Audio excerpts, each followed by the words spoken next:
Good afternoon. And as my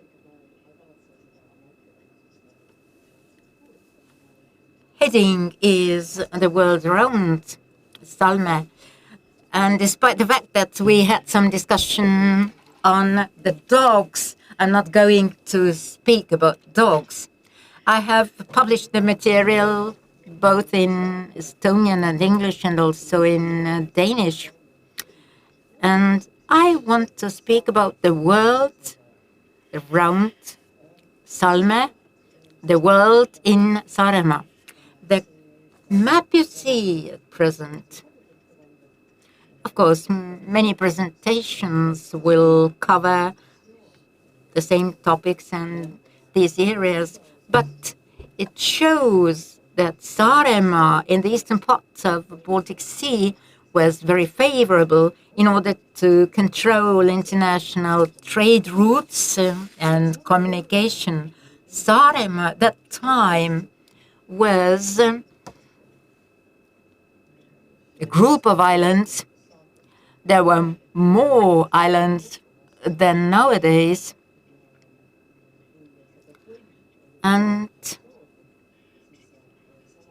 when the control was very favorable, at the same time, the position of the island very close to the mainland, it was not favorable for their appearance of big trading centers. If we want to compare Saaremaa with the Scandinavian islands, then Öland would be the proper comparison.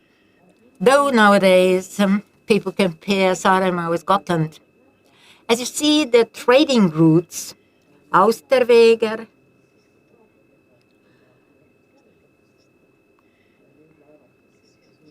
the ships going to Russian big rivers, but came from a southern part of Scandinavia through their Danish channel.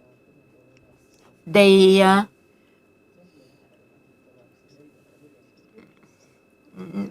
needn't go to Stockholm or Birka. They went from Gotland straight across the Baltic Sea and through the Salme Bay to their southern coast of Saaremaa, then the northern coast of Estonia, and further to the east.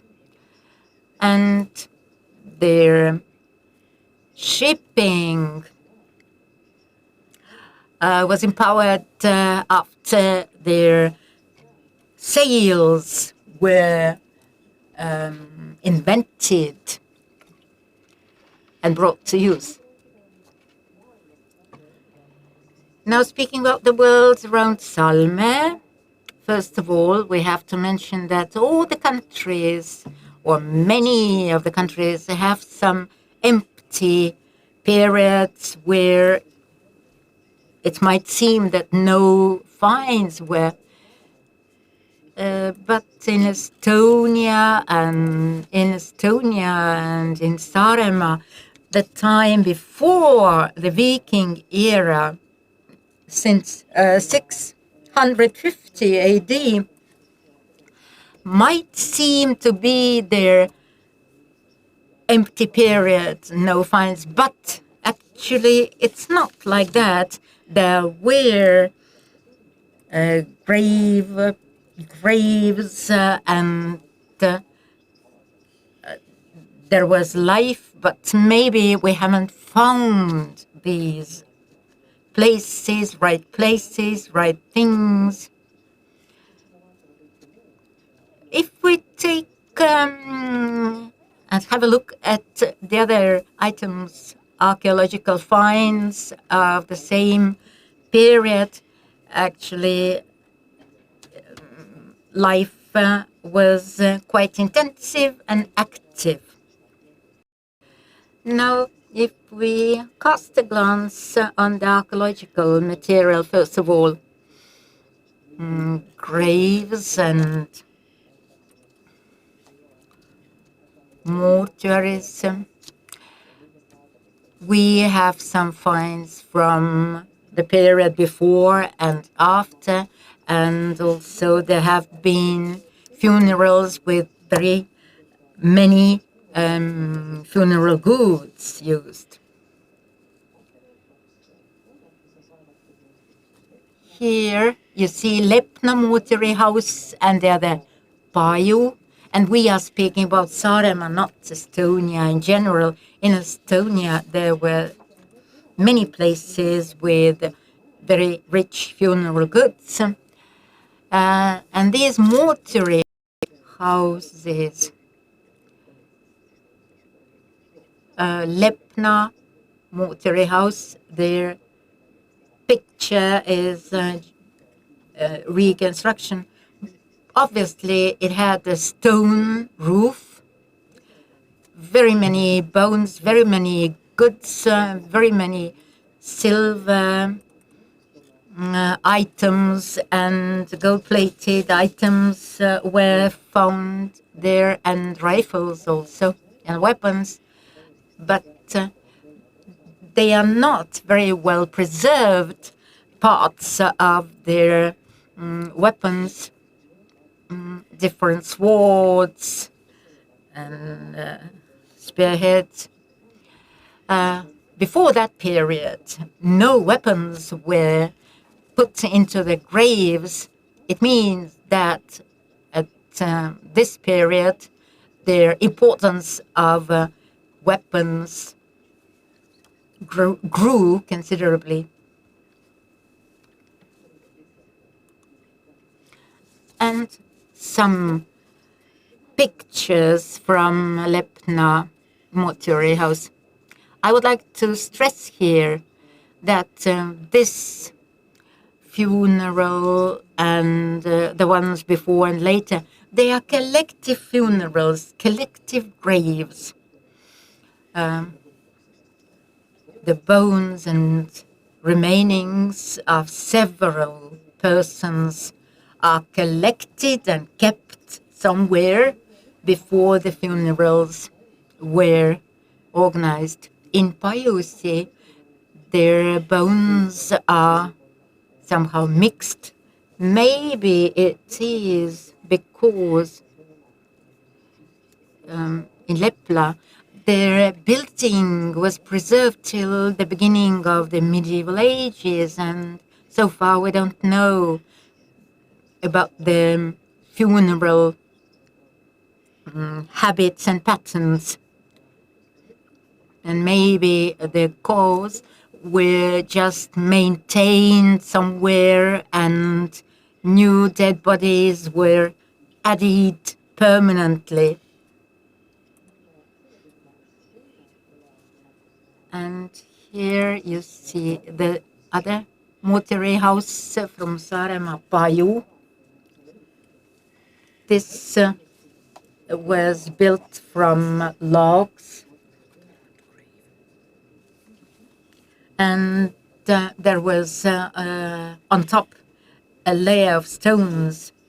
And this is very characteristic for very many funeral graves.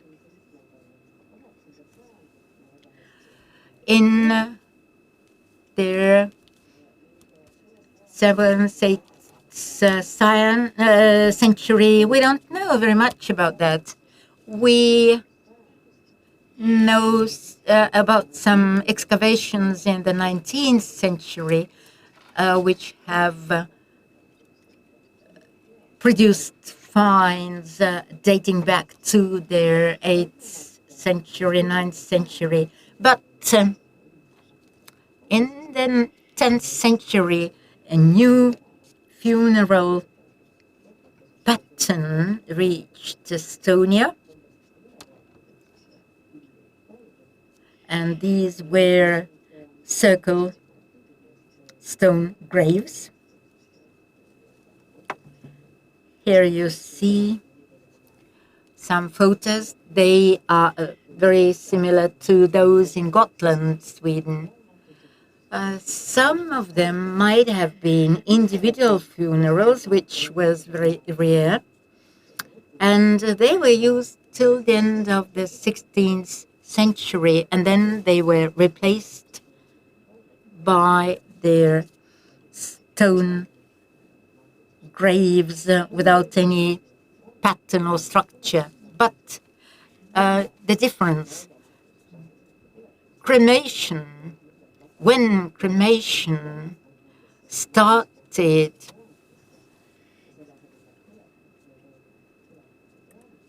instead of digging graves, we don't know the exact time. It should have been in the 7th or since the 7th century.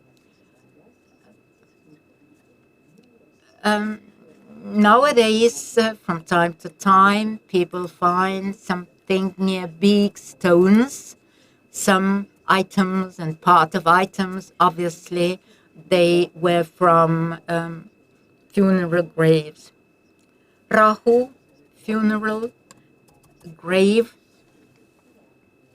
Yes, there are many stones on the landscape, mixed, and in some rare cases we could presume that also individual funerals were held.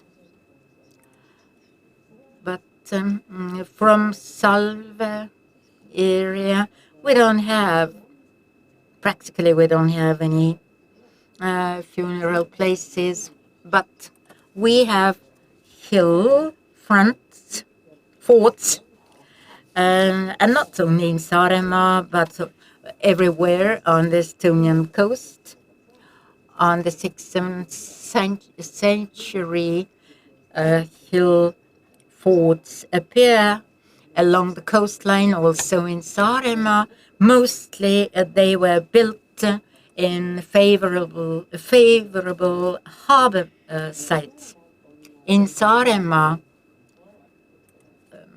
we have found 2 so far. One of them, Aswa. The photo we see at the moment, it's pre-Viking time hill fort. And some finds from there, actually the layer is quite rich.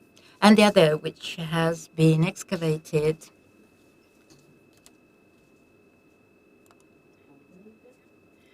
Pöide hill fort, as it was also used later on. Here we see on the in the picture, in the photo, it's the medieval hill fort, but beneath there is the ancient one. But pre-Viking hill forts could be found presumably also in other places under their medieval hill forts. But most of them date back to Salme age. And Pöide hill fort is a very well-known place. It was maintained till the 10th century, and then it was deserted. And hill forts were closely related to harbours, and the intensification of life has left its archaeological trace. It is best seen in harbours. Here you see the places, red dots, the places where excavations were carried out, and the other dots which have been somehow identified but not found yet. And Salme is one of them.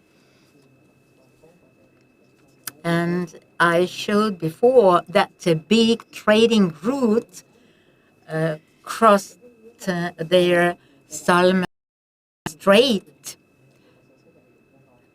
You may think that so many harbors here, but it's not There are not so many of them actually.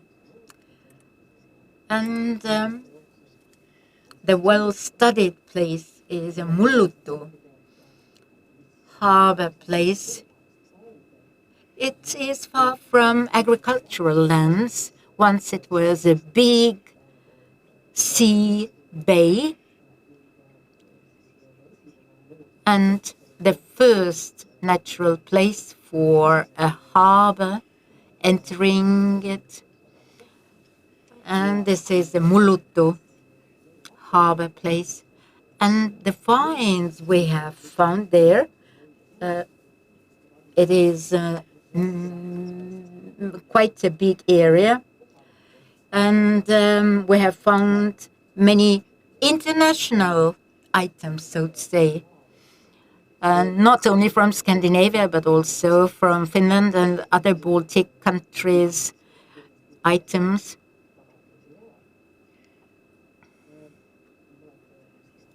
Some of the items are can be seen here. Also, Tornimäe harbor site has been excavated. Very intensive cultural layer is there, and remnants of buildings have been found, but no stoves.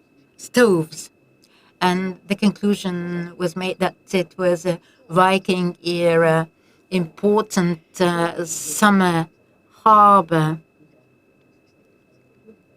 Very many pieces of clay, ware.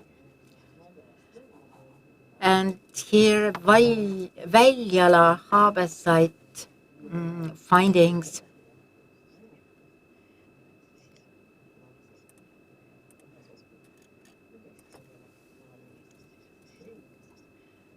It's south from Valja. And in our materials,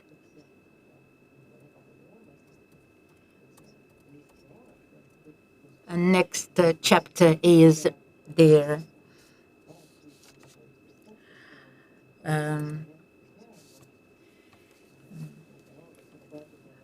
The coins and dirhams. These are from the 9th, 10th century. I haven't made a distinction for the pre-Viking era in this field.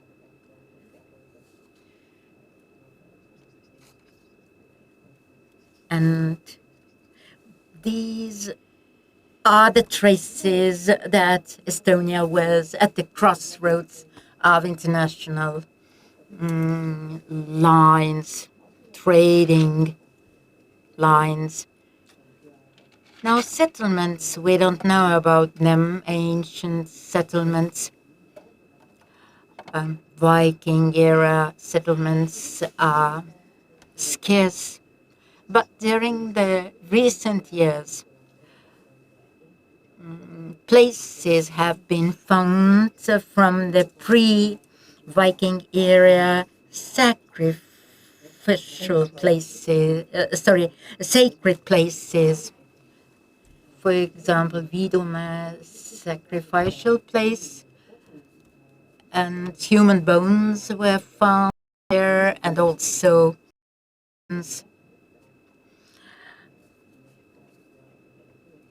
obviously there were also human sacrifices made, and some finds were also medieval, dating back to medieval times. Some decorations and weapons found there, and another place which has been excavated during the last 10 years. This is a reconstruction of Saaremaa sacred place, a massive stone wall, and there were also animal bones and clayware pieces. And the time is the 5th to 9th century.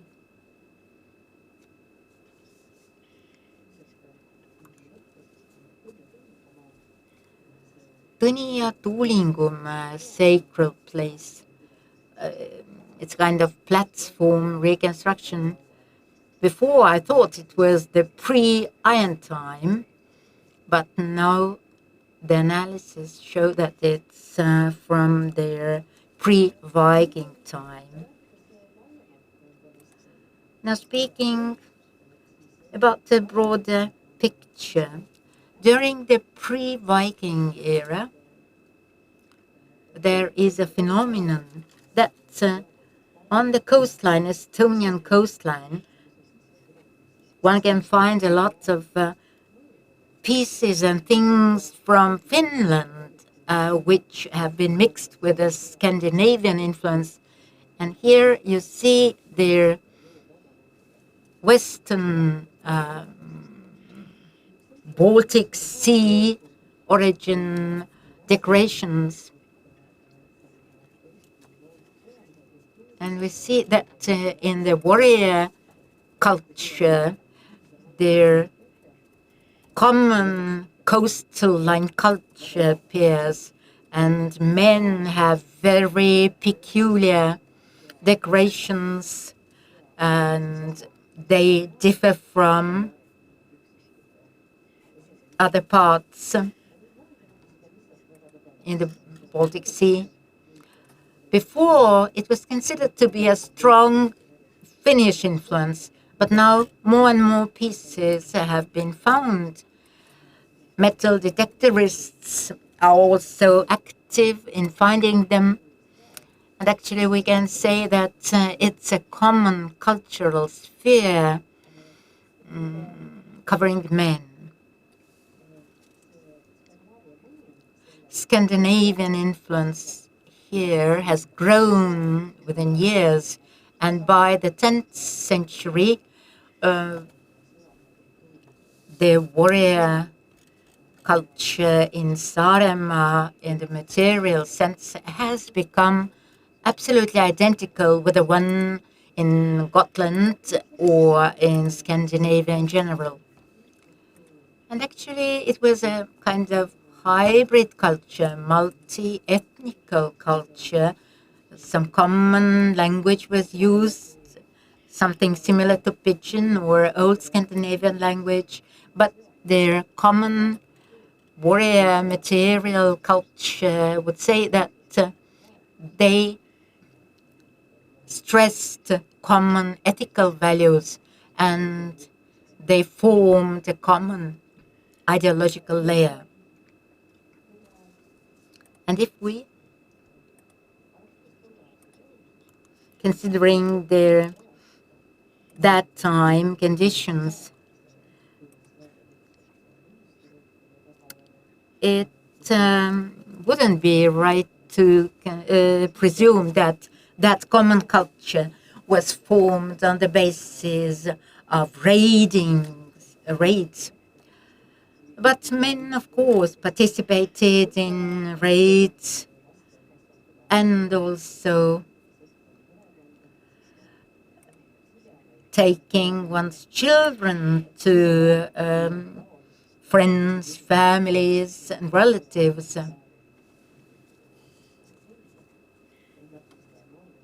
And it's important to stress that this type of common culture does not appear among women. And here you see which area it covers. In principle, at the beginning of this period, the 7th, 9th century, their Western Baltic Sea element can be determined. Later on, it has merged with the Scandinavian influence. And Thomas Kivisaar has said that also archaeologists have seen their merger of Estonia and Finland in genes. Now coming back to Salme,